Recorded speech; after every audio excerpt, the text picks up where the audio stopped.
Salam sejahtera. Om Swastiastu, Namo Buddhaya, salam kebajikan. Sampurasun, Akang Teteh semuanya, selamat sore. Perkenalkan, saya Fahri Nur Ardi, selaku moderator yang akan memandu jalannya kegiatan asisten tutor pada sesi kali ini. Dengan mata kuliah akuntansi perpajakan yang akan dipaparkan oleh Kang Nada. Bagi peserta yang ingin bertanya sama pematerian, boleh langsung raise hand atau melalui kolom chat ya. Langsung aja kita masuk ke sesi pemateriannya. Untuk Kang Dava, waktu hingga pukul 18.00 dimulai pada saat Kang Dava berbicara. Dipersilakan. Oke, selamat sore semuanya. Eh, Assalamualaikum warahmatullahi wabarakatuh. Selamat sore teman-teman semuanya. Sebelumnya izin memperkenalkan diri. Nama aku Nanda Maulana Rizaki. Untuk kesempatan Astor ini, seperti biasa, aku mau sharing-sharing mengenai pengalaman aku tentang akuntansi perpajakan ini. Nah, kebetulan untuk akuntansi perpajakan ini tuh yang akan aku bahas hanyalah rekonsiliasi fiskal. Karena untuk yang equity dan juga apa namanya kewajiban equity dan kewajiban jangka panjang dan jangka pendek itu udah sempat aku bahas di Astral monthly atau bulanan. Jadi buat teman-teman kalau pengen dengerin penjelasannya boleh nanti dilihat aja di YouTube Astral. Nah sekarang mungkin buat teman-teman yang sekelas sama aku akuntansi perpajakannya, ini kesannya lebih mengulang hal yang sama dipelajarin di kelas. Bentar, soalnya kecil ya. Kok bisa? Tes tes tes. Tar,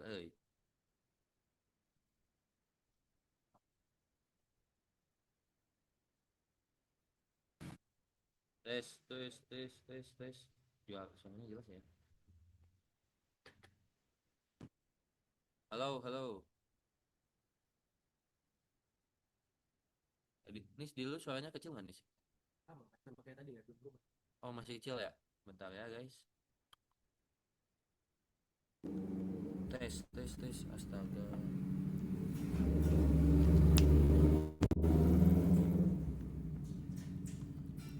Halo halo halo halo. Lebih kenceng nggak?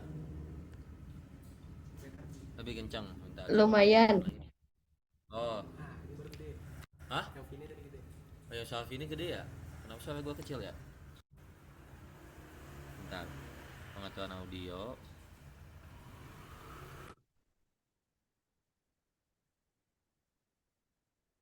Tapi jelas ya sih Nis?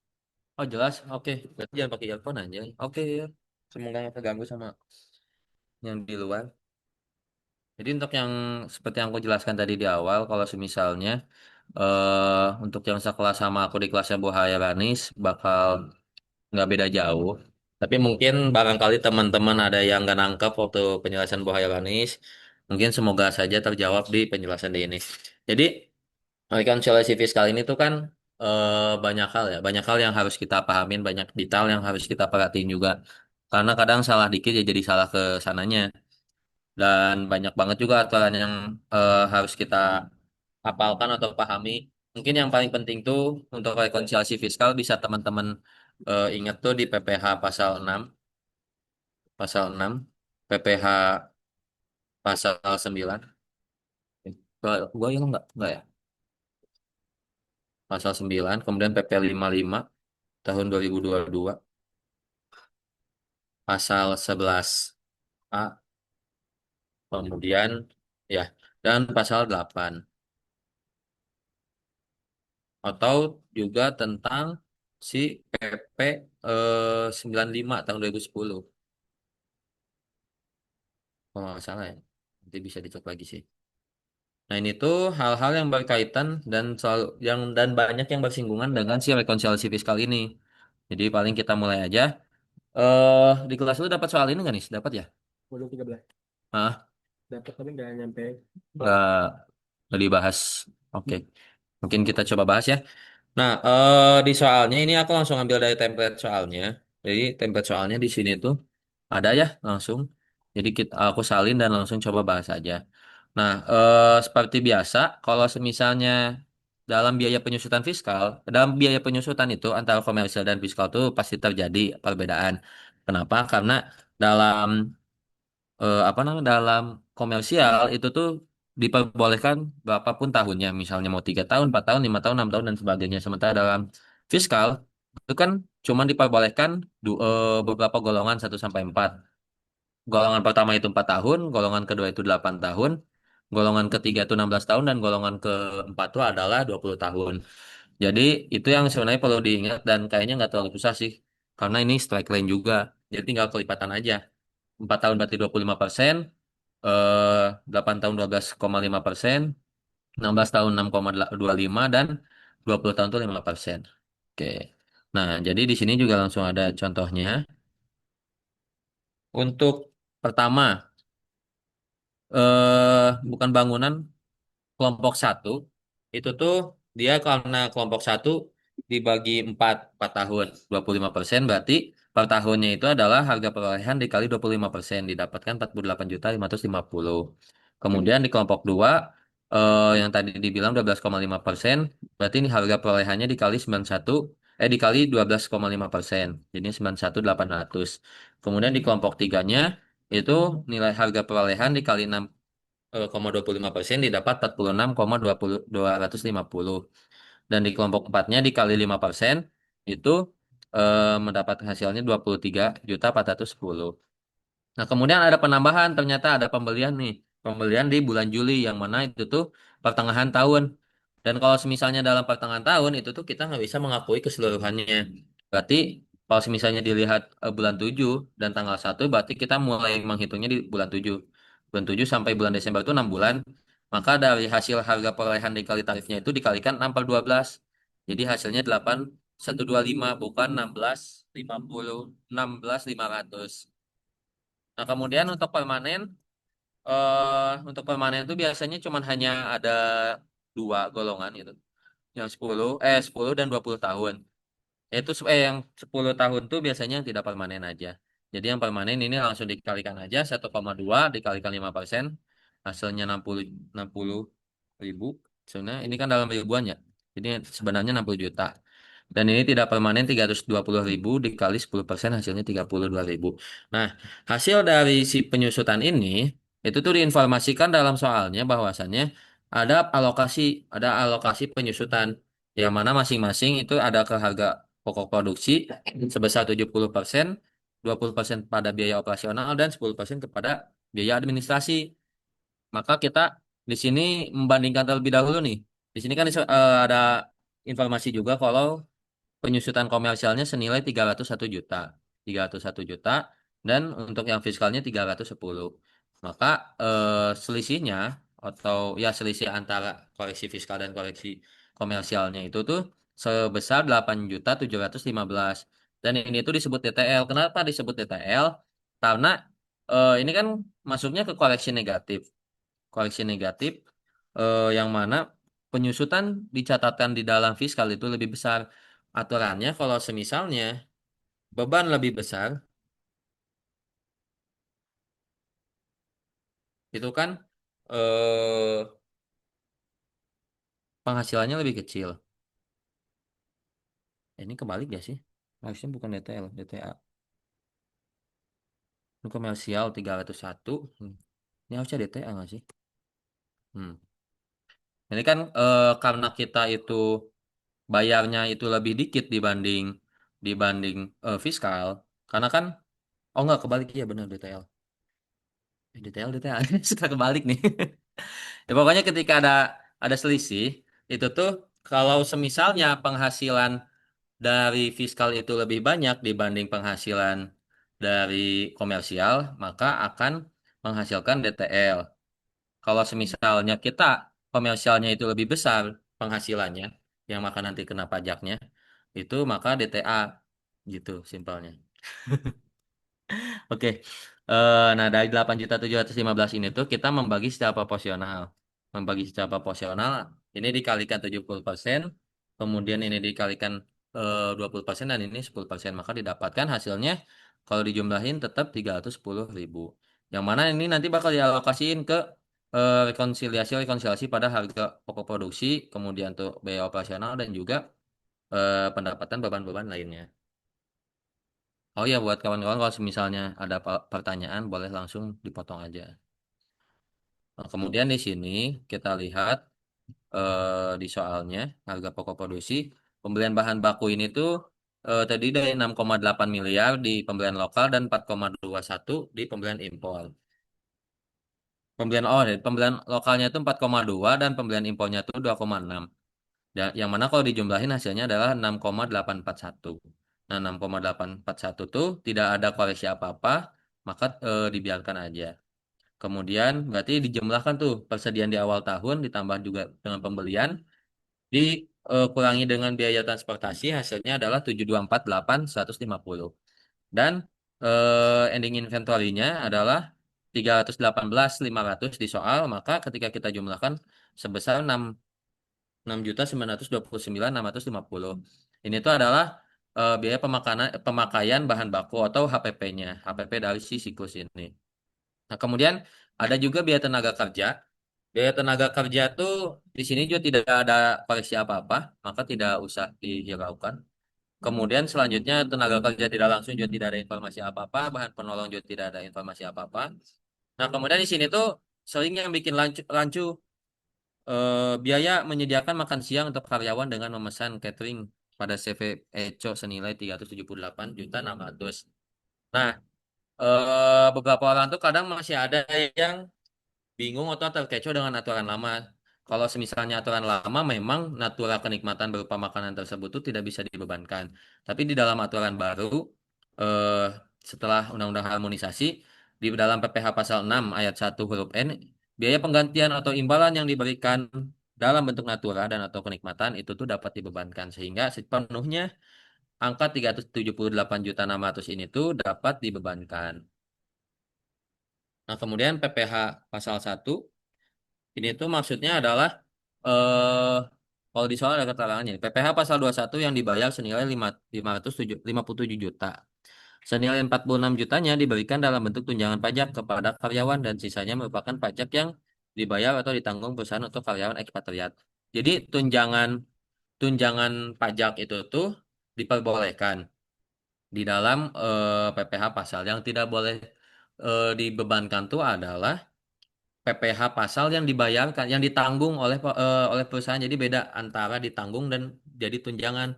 Kalau semisalnya jadi tunjangan, si tunjangan yang dibayarkan perusahaan itu menjadi penambah penghasilan bagi si wajib pajak. Tapi kalau misalnya yang ditanggung perusahaan, itu tuh nggak jadi penambah penghasilan bagi si wajib pajak. Tapi perusahaan pun nggak boleh mengurangi si tanggungan pajak itu tuh di dalam pembukuannya. Jadi beda antara tunjang, tunjangan dengan eh apa tadi itu?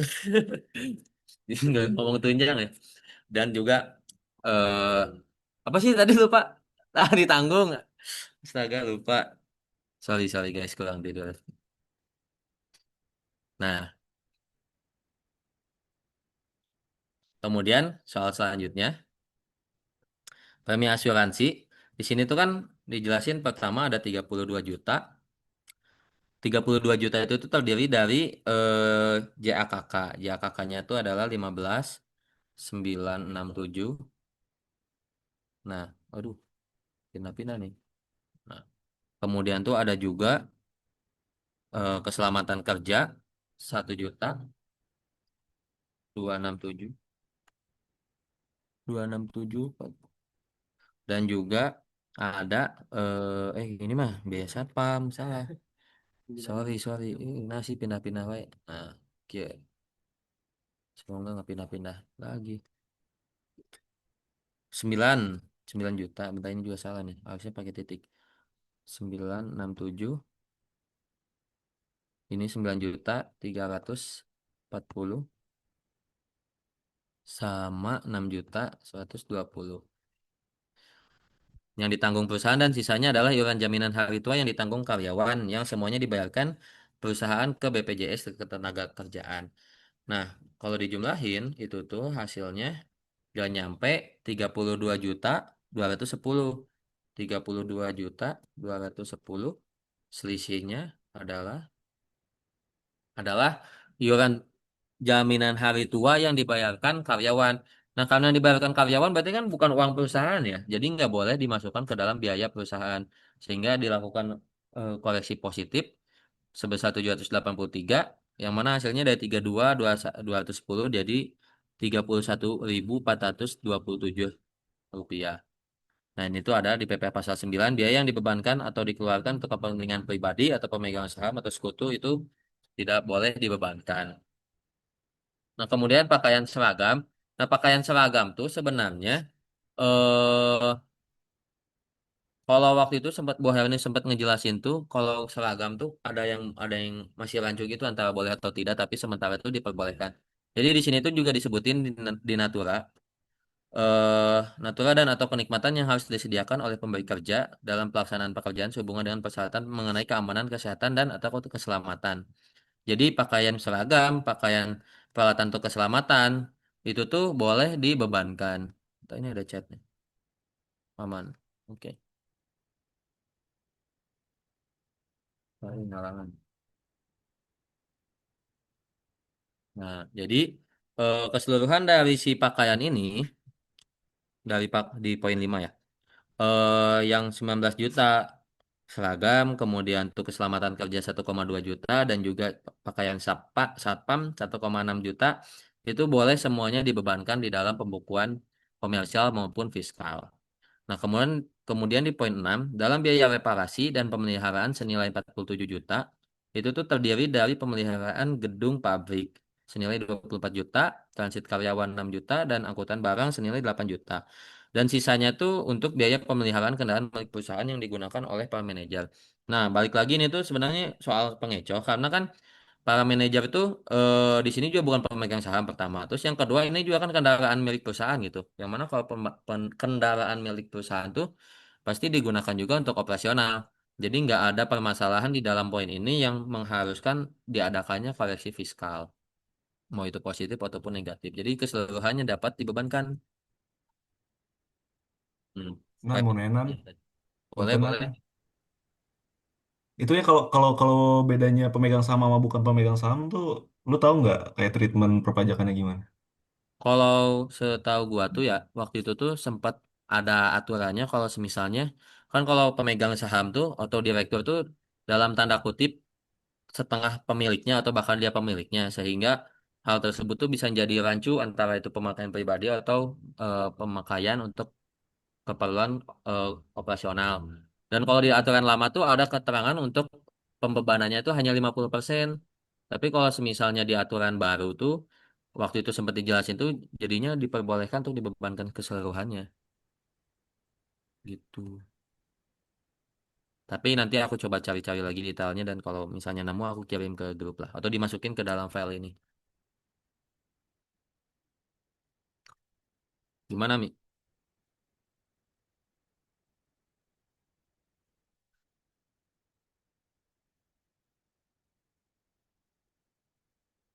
Oke, aman kali ya. Nah, kemudian lanjut.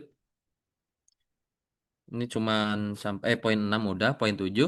Dalam biaya penelitian produk sebesar 15 juta 100 ya. Terdiri atas penelitian di dalam negeri senilai 9,2 juta, sedangkan untuk penelitian di luar negeri itu sebesar 5.900. Nah, di sini tuh bakal ada koleksi fiskal yang mana penelitian yang dilakukan di luar negeri itu tidak boleh dibebankan di dalam negeri. Jadi kita mengkoreksi fiskalkan, mengkoreksi positifkan si penelitian di luar negeri tadi sebesar 5.900. Ya, itu tuh dasar aturannya ada di Undang-Undang PPH Pasal 6 Ayat 1 huruf F tentang biaya penelitian dan pengembangan. Dan kalau misalnya mau dilihat, ini ada di sini. Yang diperbolehkan itu, tadi huruf F ya. Nah, yang diperbolehkan itu hanyalah biaya penelitian atau pengembangan perusahaan yang dilakukan di Indonesia. Jadi ya di luar negeri nggak boleh. Begitu. Kemudian, nah ini untuk penyusutannya, untuk merekonsiliasinya itu tuh menyesuaikan dengan angka yang tadi kita dapat dari alokasi penyusutan. Nah, di sini kan 217 ya untuk harga produksi. Sementara di template-nya itu 210 di soalnya. Berarti kita menambahkan atau merekonsiliasi negatif sebesar 6.150. Jadi hasilnya 217.994. Nah, totalnya dari jumlah biaya overhead pabrik itu sebesar segini, 2.181. Nah, baru di sini ada tambahan lagi jumlah biaya produksi itu tuh ditotalkan dan nanti dijumlahkan dengan yang barang dalam proses. Nah, barang dalam proses dijumlahkan dapat barang dalam proses tahun 2023, nanti dikurangkan juga dengan sisa barang proses di akhir tahun. Dapat hasilnya di 9.829.277. Kemudian untuk di rekonsiliasi biaya operasional itu kita lihat lagi di sini ada soalnya. Nah, pertama ada penjualan, termasuk dalam gaji pegawai bagian penjualan terdapat komisi senilai 3,4 juta yang tidak dipotong PPh pasal 21. Ya udah, nggak ada masalahnya juga kan. Jadi kita masukin aja. Kemudian di biaya promosi itu tuh dalam biaya promosi 380 juta merupakan pengeluaran pada bulan Januari, Maret dan Mei 2023 yang bentuk iklan di TV senilai 378 juta. Masa manfaat diperkirakan 2 tahun dan biaya ini diamortisasi dengan metode garis lurus. Jadi kan karena si pajak ini tuh punya realization principle, jadi dia tuh hanya mengakui beban yang terjadi di tahun tersebut. Maka 378 ini tuh nggak bisa dibebankan keseluruhannya, hanya bisa dibebankan sesuai masa penggunaannya. Dan jadi pembebanannya kita bagi dua. 378 ini itu dibagi dua karena tadi 2 tahun. 1 tahun pertama yaitu 189 dan nanti di tahun kedepannya sebesar 189 juga. Nah, kemudian ada upah bagian angkutan. Bagian angkutan tidak ada rekonsiliasi apa-apa. Kita langsung lihat aja di sini biasanya ada keterangan yang bisa memicu rekonsiliasi. Nah, dalam pembayaran pajak daerah terdapat pembayaran pajak kendaraan bermotor termasuk PKB untuk kendaraan pribadi direktur senilai 2,5 juta.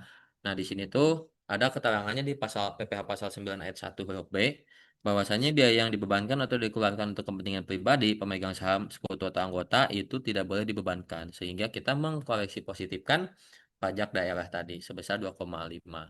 Tapi apakah pajak daerah itu boleh dibebankan? Boleh. Pajak daerah itu diperbolehkan dibebankan di termuat di dalam PPh pasal 6 huruf B. Jadi hasilnya 11,02. Kemudian penyusutannya balik lagi disesuaikan dengan yang sudah dialokasikan tadi sebesar 62.027. Tadi kan di sininya sebesar ini ya, mana sih? Nah, 60.284. Jadi kita tambahkan aja dari yang 60 ini kita hitunglah selisihnya. Maka itu rekonsiliasi negatifnya. Nah, kemudian lanjut untuk gaji pegawai di sini tidak ada masalah. Dalam gaji pegawai termasuk tunjangan PPh pasal 21 terdapat dalam gaji karyawan sebesar 18,2 dan PPh pasal 121 yang ditanggung perusahaan bagi karyawan ekspatriat 20 100. Jadi kan tidak boleh jadi diperbolehkan ya. Kemudian lanjut kesejahteraan pegawai. Kesejahteraan pegawai ini di sini ada keterangan tambahan bahwasannya ada bantuan untuk karyawan yang menikah. Kan kalau dalam perpajakan tuh yang diperbolehkan sebagai pengurang atau biaya itu hanyalah eh, biaya-biaya 3M, memungut, memelihara, dan mendapatkan. Ya, dan di sini biaya seperti biaya pengobatan itu diperbolehkan. Biaya pengobatan pegawai karena kecelakaan juga diperbolehkan. Jadi yang tidak diperbolehkan hanyalah biaya karyawan yang menikah. Karena kan nggak ada urusannya juga dengan kegiatan bisnis gitu. Jadi 14,525-nya itu dikoreksi positifkan. Kemudian ada piutang tetap tagih. Piutang tetap tagih di sini keterangannya merupakan kerugian piutang yang ditaksir berdasarkan analisis umur piutang. Piutang yang diputuskan untuk dihapuskan oleh direksi adalah faktur tagihan tahun 2022 senilai 106.745 dan yang telah sesuai prosedur atau peraturan pajak senilai 97 juta. Jadi di sini kesimpulannya balik lagi yang kita hanya boleh bebankan adalah yang sesuai atau yang sudah diakui oleh peraturan perpajakan. Jadi hanya 97 jutanya. 97 jutanya kita taruh di di apa? Di data fiskal. Nah, nanti baru rekonsiliasi positifnya adalah selisih dari catatan atas komersialnya juga dengan yang di fiskalnya. Jadi ini hasilnya 184. Itu termuat di PPh pasal 6 ayat 1 huruf H, piutang yang nyata-nyata tidak dapat ditagih itu ada syaratnya. Dapat dibebankannya itu seperti apa? Syaratnya ya tadi sudah diajukan ke DJP, ke pengadilan dan juga sudah dibebankan di dalam laporan keuangan. Kemudian lanjut, sanksi perpajakan 3.550.000 disebabkan kekurangan bayar PPh pasal 21 yang ditagih dengan SKPKB. Nah, karena dia sanksi perpajakan, jadi nggak boleh dibebankan. Itu dijelaskan di dalam PPh pasal 1 huruf K, sanksi administratif berupa bunga, denda dan kenaikan serta sanksi pidana berupa denda yang berkenaan, tuh ketutupan, berkenaan dengan pelaksanaan perundang-undangan di bidang perpajakan. Itu nggak boleh dibebankan. Pasal 9 tentang non-deductible. Kemudian ini ada chat. Oh, absen. Kemudian lanjut di soal selanjutnya. Mana tadi soalnya?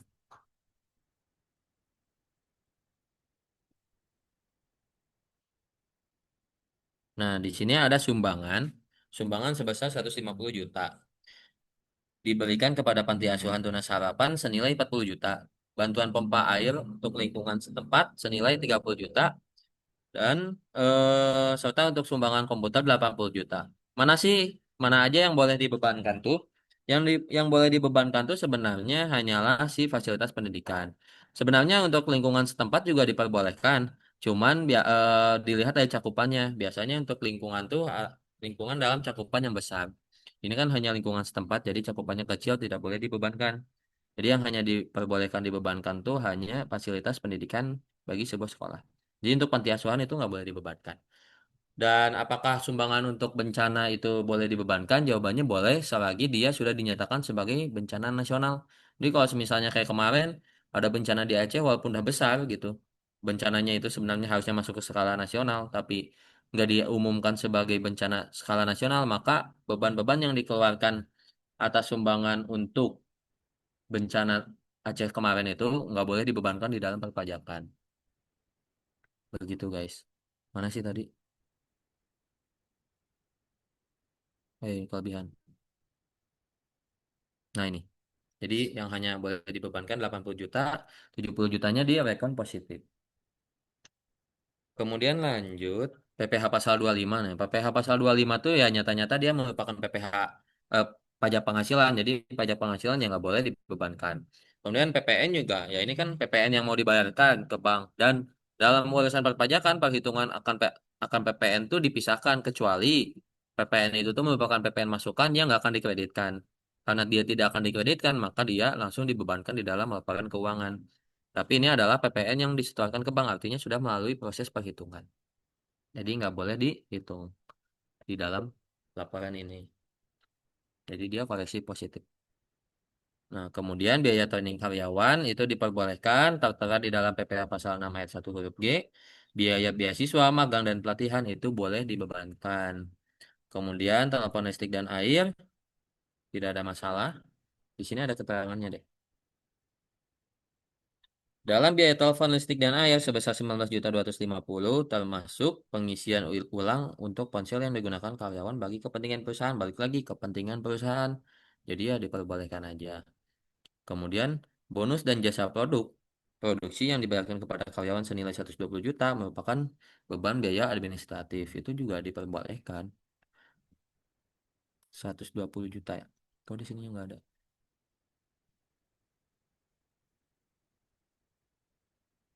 Lanjut dulu aja.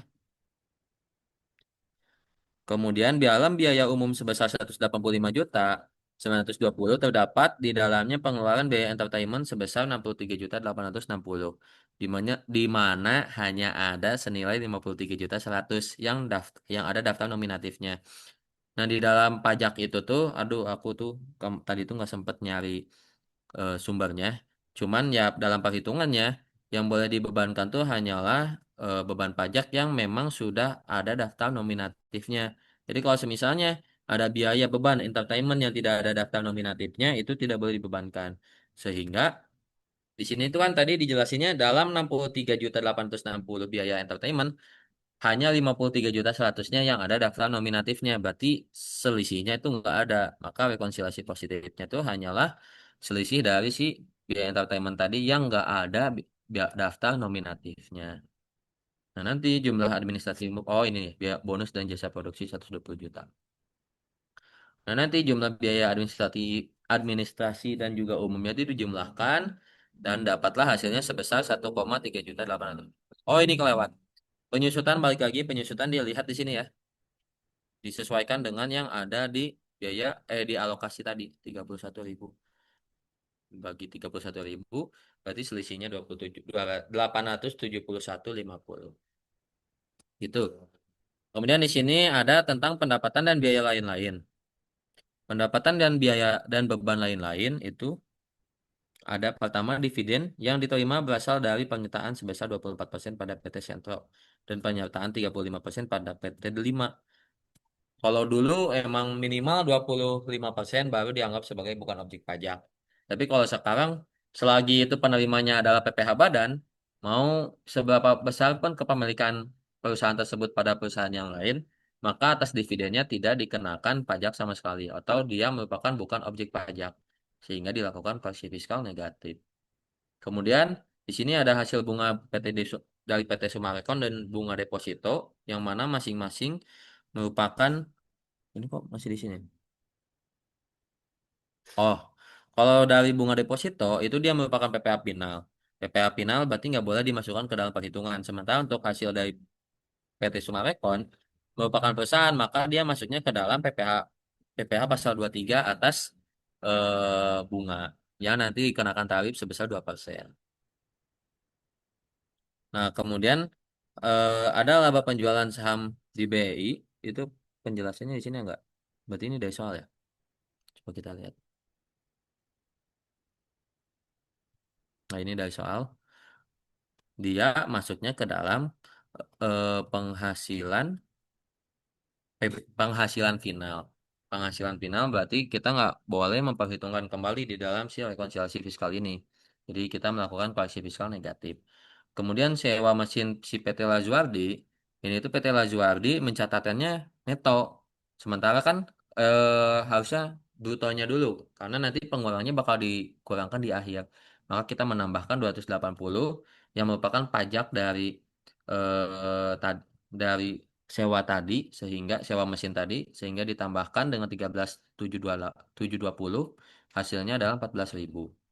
Kemudian selanjutnya di yang hasil sewa gedung.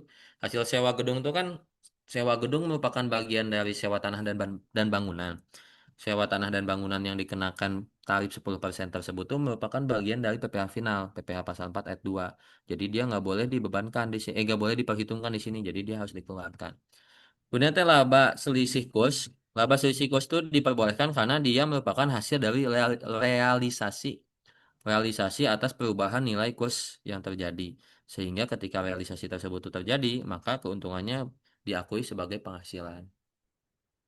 Maka jumlah pendapatannya dijumlahkan sekitar 42.980 dan ini untuk biaya-biayanya. Untuk biaya-biayanya semuanya dapat dibebankan kecuali semuanya semuanya bisa dibebankan. Semuanya nggak bisa dibebankan, tapi biaya bunga bank itu bisa dibebankan. Jadi hasilnya adalah 32.680. Nah, kenapa ini biaya-biaya ini tuh nggak bisa dibebankan? Karena ini merupakan biaya-biaya yang berkaitan dengan eh, usaha-usaha yang menghasilkan penghasilan yang termasuk ke dalam penghasilan final. Duh, susah nih jelasin, membahasakannya.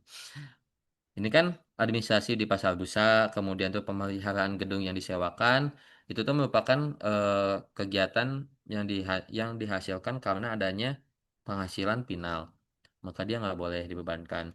Kemudian rugi turunnya harga persediaan, itu tuh kan baik lagi, pajak itu berasaskan pada principal realization. Jadi dia nggak boleh mengulangkan atau mengakui biaya yang belum terrealisasi. Kemudian bagi cabang di luar negeri, yaitu urusannya di luar negeri, dikeluarkannya di luar negeri. Jadi di sini nggak boleh dibebankan. Dia yang boleh dibebankan hanya biaya bunga bank.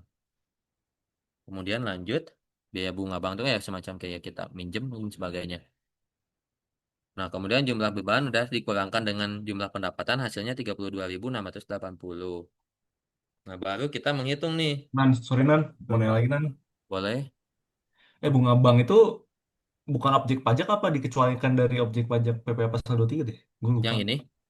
Iya, bunga bank, bunga pinjaman kan tuh, pinjaman ke bank. Iya, dia kan minjem bukan mendapat penghasilan. Jadi biaya atas bunga bank nggak apa-apa dibebankan. Kalau Oh, dia, boleh dibebankan. mm, dia minjem bukan nyimpen nyimpan uang di bank baru dapat bunga. Kalau ini tuh dia minjem uang kena bunga gitu. Dan di sini kan nggak Oh, ada keterangan depositonya berapa, kemudian tuh nyimpen uangnya berapa yang harus diperhitungkan kan, berapa beban hmm. yang diperbolehkan. Kalau kemarin di perhitungan deposito, Iya, iya. Oke, Nan, jadi aman, Nan. Thank you. kebayangkan ya kawan-kawan bedanya biaya bunga bank dengan bunga bank, penghasilan bunga bank. Oke, tadi Demita mau nanya, Suara aku kedengeran gak, Nan? kedengaran, kedengaran, boleh. Nah, kemarin kan sebenarnya aku masih bingung kenapa perbedaan positifnya itu, rekon positifnya semuanya ditambahin. Padahal perlakuan antara pendapatan dan biaya di rekon itu kan berbeda ya. Nah, tapi kata ibu, ya udah tambahin aja semua rekon positifnya. Nah, di situ aku kurang paham gitu. Jadi Oh, sebenarnya ditambahin semua gitu ya. yang mana sih contohnya? Ini kan kayak ini kan semua rekon positifnya ditambahin semua kan. Kan harusnya kalau rekon positif di pendapatan itu, aduh gimana ya? Maksudnya, ya aku juga kurang paham kayak gimana jelasinnya. Oh, tapi aku ngerti sih kayaknya tentang si logika ini tuh. Jadi ini tuh tentang penempatan rekonsiliasi pendapatan sama beban tuh beda ya gitu. Jadi Ya, penempatannya tuh yang benar tuh kayak gimana gitu. Seben- eh Tapi aku coba coba bantu jelasin deh. Kadang kan kita tuh mikirnya, oke, kalau misalnya penghasilannya nggak dianggap berarti rekonsiliasi negatif. Kita simpan di negatif maka hasilnya jadi sekian gitu. Kalau beban yang nggak diakuin, kenapa disimpannya di positif gitu? Malah jadi kebalikannya kan bingung ya.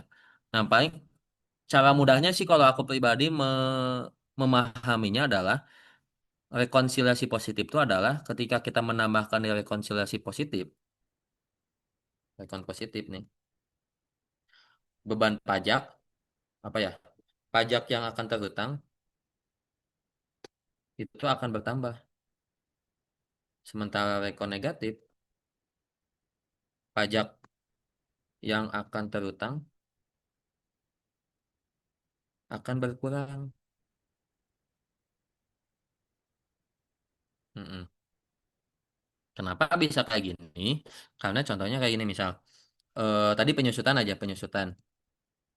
Di dalam penyusutan beban si komersial nih 100.000 gitu. Misal kita punya penghasilan 1 juta, dia ada penyusutan penghasilan, penghasilan penyusutan 100.000. Berarti kan labanya jadi 900.000 kan? Nah, tapi ternyata kata pajak tuh enggak kok penyusutan kamu tuh cuman 80.000 gitu. Misalnya penyusutan kamu tuh cuma 80.000. Berarti kan si labanya jadinya 920 kan? Eh, enggak, bukan salah salah. Penyusutan tuh enggak kok. Penyusutan kamu tuh bukan 100.000 tapi 120.000 gitu. 120.000. 120.000 jadi si penghasilan laba dia tuh lebih kecil. 880.000. Nah, atas selisih si 20.000 ini tuh yang membuat hutang pajaknya nanti lebih kecil tuh disimpanlah di negatif. Negatif 20.000. Karena dia tuh akan mengurangkan penghasilan terutang kamu di masa depan gitu. Atau nanti diperhitungkan. Kalau di positif, itu tuh kalau misalnya ternyata 80.000 gitu. Nah, berarti atas biaya yang akan menambah penghasilan kamu di masa mendatang, maksudnya tuh yang akan menambah jumlah terutang di masa mendatang itu dimasukkan ke dalam positif. Nah, beban sama penghasilan itu tuh akan bersifatnya berkebalikan. Karena kalau semisalnya beban eh apa ya namanya tuh? Kalau semisalnya kita pengen si ini itu nggak diakuin, maka kita simpannya di negatif. Kalau semisalnya kita penghasilannya itu pengen diakuin, maka simpannya di positif karena dia akan menambah penghasilannya. Kebayang nggak ya? Takut Bin. Tapi lu ngerti gak nih? Maksud gak? Pokoknya Berarti cuma dinilainya dari negatif positifnya aja. iya. Ha. Apa nggak nyambung sama pertanyaan kamu, Demita?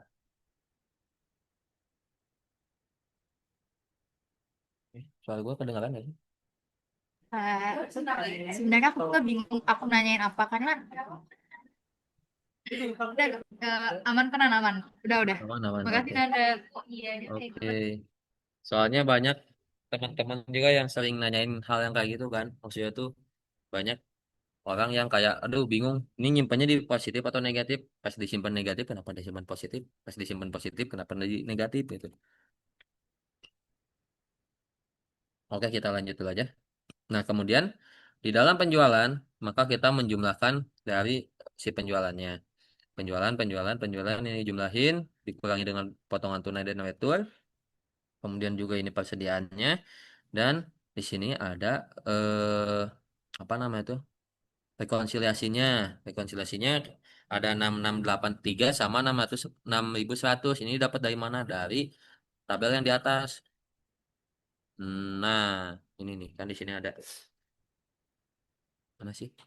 Nih, 851 D D51 783 D 52 D 52 tuh nggak ada sih. Sama 558 5,9. Jadi hasilnya adalah 6683. Dan kalau yang ini tuh dari si penyusutan tadi, rekonsiliasi penyusutan itu. Nah, 6150. Hasilnya adalah 9.829 untuk si harga produksi. Dijumlahkan juga dengan selanjutnya barang tersedia dijual, baru dikurangkan dengan persediaan akhir di akhir tahunnya. Maka terhitunglah HPP-nya di tahun tersebut itu berapa? 9.887.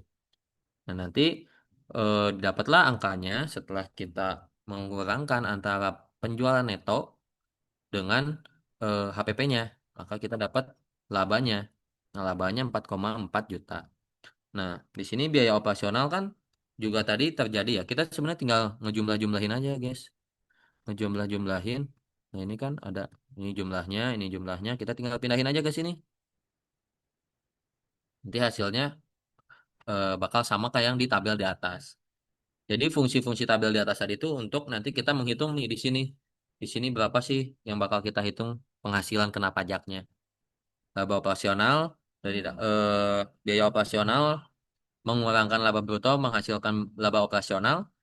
Nah, laba operasional itu juga nanti dikurangkan dengan pendapatan atau beban yang terjadi gitu. Di sini kan posisinya laba lebih besar dibanding beban, maka menjadi penambah penambah penghasilan dari 3046 jadi 3078. Sampai sini aman guys. Ada yang mau ditanyakan sebelum kita menghitung penghasilan kena pajaknya?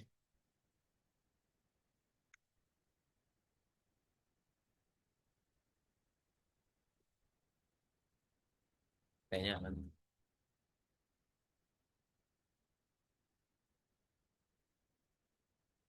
Oke, kalau aman, aku izin lanjutkan dulu.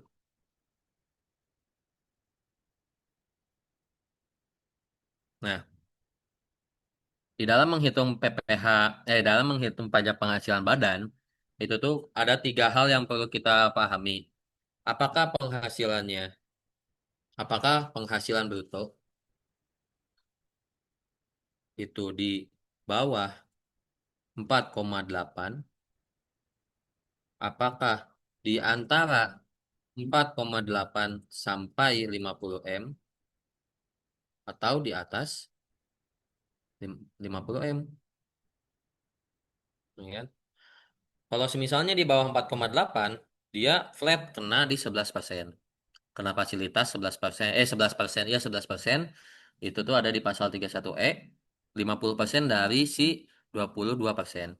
Nah, kalau misalnya di antara 4,8 dengan 50 M, itu dia kena dua-duanya. kena di 11% sebagian, kena di 22% sebagian. Sebenarnya ini yang paling males. Hitung di antara 4,8 sampai 50. Kalau yang 50M, ya sistemnya sama kayak yang 4,8, tinggal langsung dikaliin aja tarifnya. Cuman tarifnya dua kali lebih besar, 22%. Nah, dasar dari si penghasilan bruto tuh dari mana sih, Nan? Penghasilan bruto tuh nggak semata-mata dari si penjualan brutonya aja di sini. 15 M gitu tadi, 15 juta. Tapi merupakan penghasilan keseluruhan dari apa yang terjadi, entah itu penghasilan yang dikenakan pajak, penghasilan final, atau bahkan penghasilan bukan objek pajak. Nah, ini tuh angka-angka yang aku masukin di sini, gini pencet nih. Nah, ini tuh penjumlahan dari penghasilan penjualan neto. Jadi kita pakai penjualan neto, bukan penjualan bruto, ditambahkan dengan ini penghasilan-penghasilan di sini dividen, dividen dari PT Delima, hasil bunga deposito, laba penjualan saham, hasil sewa dan hasil sewa lebih selisih kurs itu kita jumlahin semuanya. Kita jumlahin semuanya dapat penghasilan brutonya berapa. Aduh. Penghasilan brutonya dapat 14 juta sekian. Nah, ini 14 jutanya itu menjadi pembaginya. Jadi di sini cara menghitung pembagiannya. 4,8 M, yang tadi omset landasannya omset tuh. 4,8 M itu ya batasannya tadi 4,8 M dibagi dengan omset kita berapa? Omset kita berapa nanti dikalikan dengan laba sebelum kena pajak kita tadi. Yang laba yang nanti bakal diperhitungkan gitu. Dikalikan dengan 3,078 didapat 112 juta. Nah, 120 didapatkan dari bentar ini. Oh, ya, dari sini. Jadi kan 4,8 dibagi 14,47 dikalikan dengan ini tuh hasilnya adalah 1M sekian. 1M sekian ini tuh dikalikan 11%. Hasilnya adalah 112 juta. Nah, untuk yang kena 22%-nya itu adalah selisih antara 3M sekian ini dikurangkan dengan yang dapat fasilitas sebesar 2M kan. Nah, 2M ini dikalikan dengan tarif 22%. Sehingga hasilnya 452.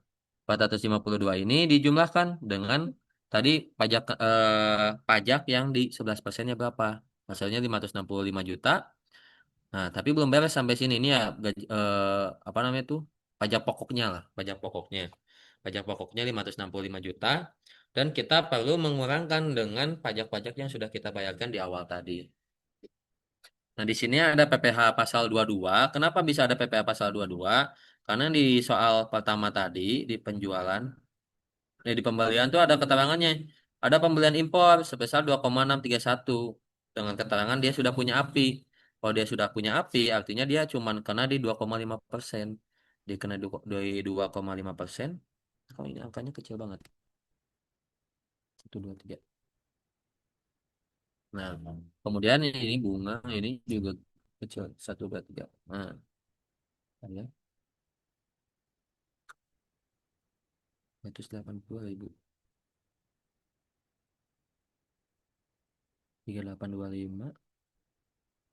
1, 2, 3. Ini 84 juta.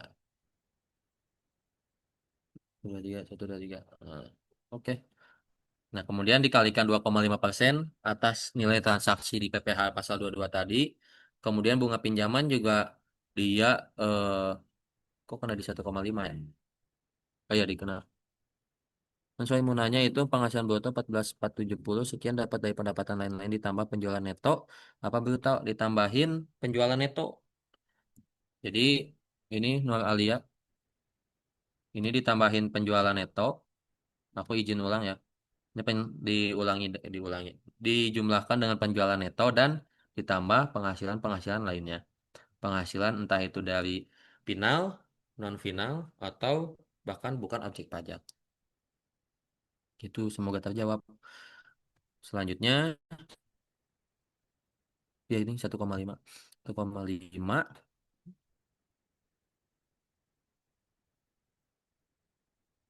sebentar. Aku jadi tiba-tiba lupa guys. Sorry. PH atas bunga ya. 1,5 sama PH atas bunga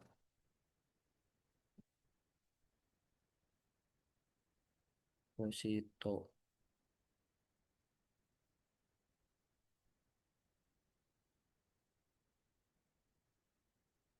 Astaga, tarif. Lah, Bunga apa nan? persen itu cuma ada 15% dan 2%, perasaan nggak ada 1,5. Kenapa jawabnya 1,5 ya? Bola saja, sewa jasa. Ini 15% berarti. 15%.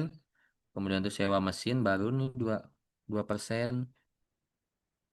Kemudian bunga pinjaman, bunga pinjaman PPA ini juga 15%. Itu kan benar yang tadi, kenapa 15? 1,5%. Dan PPA pasal 25-nya 84 juta. Jadi ya ini udah hatam lah ya teman-teman sebenarnya cara ngerjainnya. Nanti dikurangkan hasilnya adalah PPh pasal 29. PPh pasal 29 adalah PPh mengenai kurang bayar. Begitu. Ini untuk yang sampai perhitungannya. Bentar ya aku mau ngecek angkanya dulu. 2631.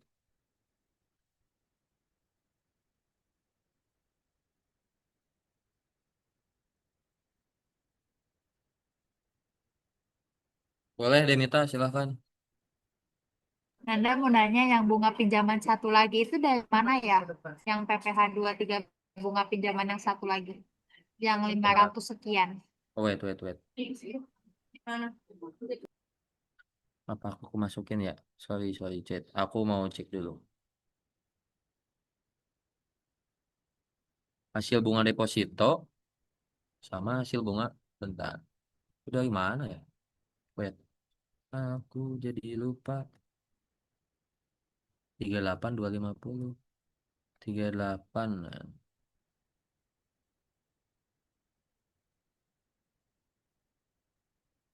Iya, saya kayaknya kemasukin tapi angkanya dari mana ya aku ya? Kita keluarin aja. Sorry ya, kayaknya kemasukin deh. Hmm, sewa mesin doang kan sampai sewa bunga. Sewa mesin, hasil bunga, 25.500, 25.500.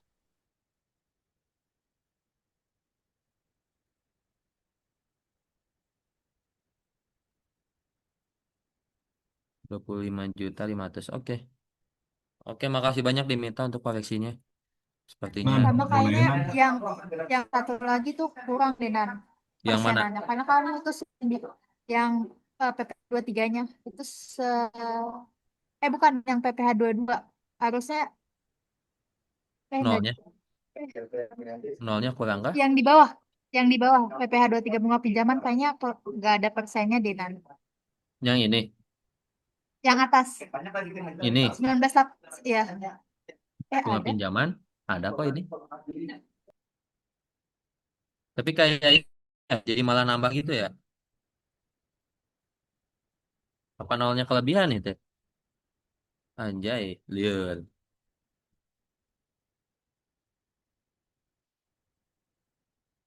Itu kepada siapa? Hasil buku pinjaman. Kebalik nih. PPC Marekon 25.500. Kebalik, Mang. 25.500. Set, ini baru ke sewa mesin. Sewa mesin 13.720. 13.720. 123. Nah, harusnya benar nih. 14 juta nan itu nan. Yang ini tuh di Berapa? grace up dulu. Itu yang sewa mesinnya 14 juta. 14. Oh, iya, heeh. Sorry. Terima kasih mengingatkan. Tidak fokus gini, guys. Nah, kan 280.000. Sip, mantap Hilmi dan kawan-kawan. Itu sama ini nan, Apa tuh? yang bendaharawan, lu itu yang impor. Itu Hmm, kan PPh pasal 22 bendaharawan tuh. hmm. Ini Itu impor ya beda namanya ya. nggak? Itu impor nggak sih? Iya, Terus iya. yang bendaharawan juga ada nggak sih yang dari yang soal yang paling atasnya? Yang ada transaksi sama pemerintah kah? Iya, sama pemerintah. Yang mana nih, Bet? Tuh atas tuh, paling atas.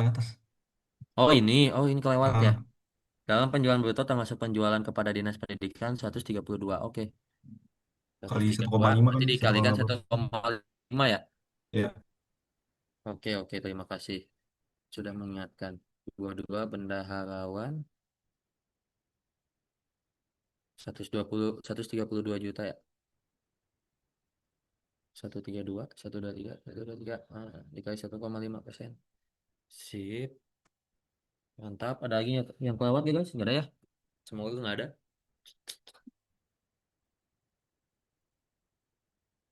Oke, aman lah. Bang. Ya, pokoknya nanti juga seperti ini. Nanti tinggal dikurangkan lah. Berapa dapat di PPh pasal 29-nya. Nah, ini untuk menyusun DTL dan DPP-nya, DTL dan DPP, DTL dan DTA-nya, itu tuh kita mengklasifikasikan dulu mana yang kena DTL dan mana yang kena DTA. Yang kena DTL itu biasanya adalah yang koalisi positif, koalisi negatif. Kalau misalnya DTA itu biasanya yang koalisi positif. Kemudian ini dilihat yang angkanya sebenarnya ngambil-ngambil aja langsung dari sini sih. Langsung ngambil-ngambil aja. Ini kan lebih contoh simpelnya ya dapat jumlahnya segini gitu. Tapi kalau misalnya nanti ketika menghitungnya misal ini kan DTL ya. Berarti beban kewajiban pajak. Ini jurnalnya. Ini kewajiban pajak tangguhan. Nah, itu tuh angkanya tuh nggak langsung 6,1 tapi dikalikan dulu 22%. 22%, ini juga sama, dikali 22%. Mana nanti itu akan dikalikan, yang akan dijumlahkan dengan penghasilannya. Dikalikan dengan penghasilannya, yang nanti bakal dikalikan dengan tarifnya, 22%. Begitupun juga yang bawah-bawahnya.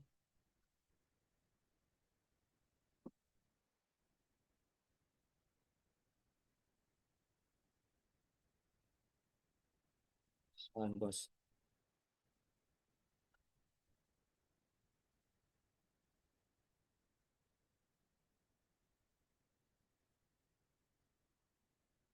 Oke, begitu. Kalau yang aset pajak tangguhan itu adalah aset pajak tangguhan, penghasilan, pajak tangguhan dikali 22% juga.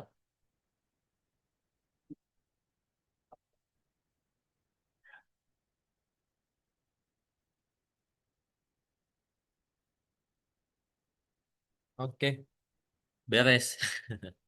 Begini guys, semoga paham ya. Semoga semoga bisa membantu juga. Barangkali ada yang mau ditanyakan dulu. Untuk simpelnya seperti ini. Nanti bisa juga dibaca-baca lagi PPT-nya. Kalau misalnya mau nyari apa namanya itu tontonan yang membahas kewajiban dan juga ekuitas ada di YouTube Pastor. Oke, ada yang mau ditanyain kawan-kawan? Alhamdulillah kita bisa beres cepat.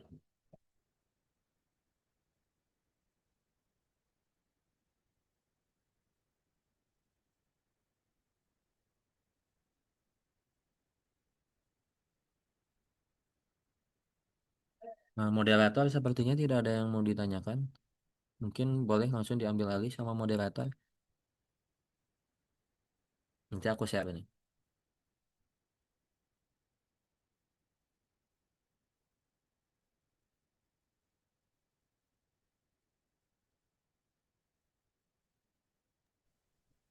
Nah, berarti udah nggak ada lagi Kang yang mau disampaikan ya?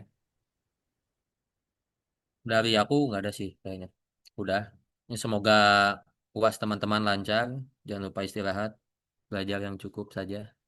Gak usah berlebihan.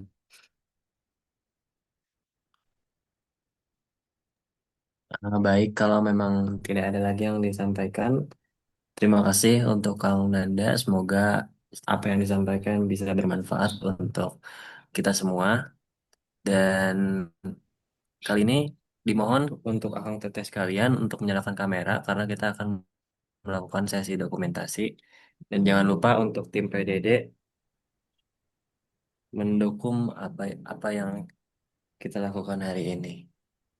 Boleh Akang Teteh?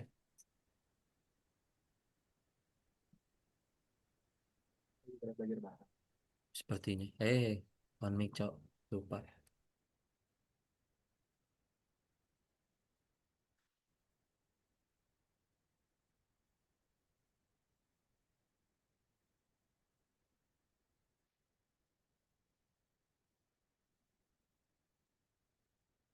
Nis di mana itu Nis? Aduh, lupa lu ya. Oke, aku hitung mundur ya. Satu, dua, tiga. Satu, dua, tiga. Oke, sudah. Terima kasih ya Kang Tete. Boleh, Lis. Terima kasih. Terima kasih Ah, Nanda. gitu. Nanda. Makasih banyak.